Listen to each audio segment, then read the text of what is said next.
በቅርብ ያረፈው የአርቲስቱ እናትና አባት ሰይፉ ላይ ቀርበው የተናገሩት ነገር ብዙ ሰው ቅር አሰኝቶ ሊሆን ይችላል።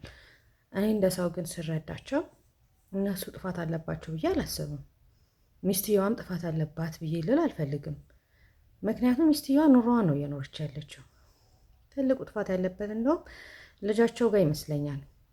እሱ በህይወት እያለ ስለ ሚስቱ በጣም ብዙ ጉድለቶችን እየሄደ የሚነግራቸው አይነት ከሆነ እናትና አባት ምንድን ነው የሚያስበው? ልጃችን ተጎድቷል፣ ልጃችን ምቾት ላይ አይደለም። ትልቁ ጥፋት ያለው ሟቹ ጋር ነው። ሟች አይወቀስም ምናምን ስለሚባል ነው እንጂ የእውነት እንደዛ ነው የሚመስለኝ። ምክንያቱም በህይወት እያለ ጥሩ ነገር አይምሯቸው ላይ ቢዘራ ልክ ልጃቸውን ሲያጡ ለሚስቱና ለልጁ ይጨነቁላት ነበረ። እንዴት ትሆናለች፣ እንዴት ታሰልፋለች ሊሉ ይችላሉ። እንደ ሰው ማለት ነው። ቢያንስ ልጃችንን አንጫ ላይሏት ይችላሉ ማለት ነው። ግን እሱ በህይወት እያለ መጥፎ ነገር አይምሯቸው ላይ ወይ ብዙ ጊዜ ሊጣሉ ይችላሉ። የፈለገ ያህል ደረጃ ቢጣሉ ባልና ሚስት ከሆኑ ድረስ ተስማምቶ ታምኖበት እየኖረ ላለው ህይወት ላይ እየሄደ ሚስቱን ለቤተሰቦቹ ማማት የለበትም። እሷ እንዲያረገችኝ እንዲሆንኩኝ እንደዚህ ለልጄ ብዬ ምናምን ነገር እያለ እነሱን ሲያስጨንቃቸው ኖረ። ቀዳሚውን እግዚአብሔር ነው የሚያውቀው። እሱ ቀደመ። እሱ ሲቀደም እሷ ተጎጂ ሆነች ማለት ነው።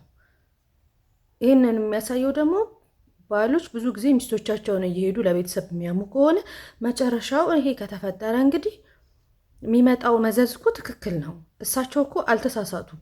እንደ እናት ልክ ናቸው። ልጄ ተጎድቷል ነው የሚሉት፣ ልጄ ተረብሿል ነው የሚሉት። ልጄ ይኖር ነበረ ከእሷ ጋር ባይኖር ሊሉ ይችላሉ። ግን እሱ ተስማምቶት እየኖረ ነው። የሚጎዳው መጥፎ ሁኔታ ውስጥ ቢሆን ልጁን ይዞ ይለያይ ነበረ።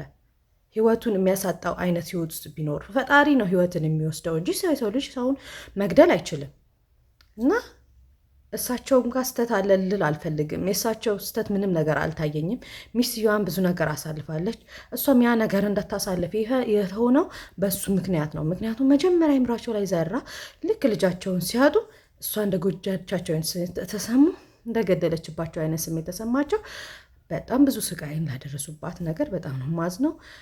እግዚአብሔር ነፍሱን በገነት ያኑር። ግን ለቀረው ሚስቶቻችሁን እባካችሁ ለቤተሰብ ምንም አይነት ሁኔታ ውስጥ ብታሳልፉ እናንተ ብዙ ደስተኛ ሆናችሁ ብትኖሩ ቤተሰብ የሚይዘው ትንሹን የተጣላችሁትን ትንሽ የተነጋገራችሁትን አንድ ቀን የከፋህን ነውና 30 ጊዜ እየሄድክ ሚስትን አትማ ለማለት ያክል ነው። አመሰግናለሁ።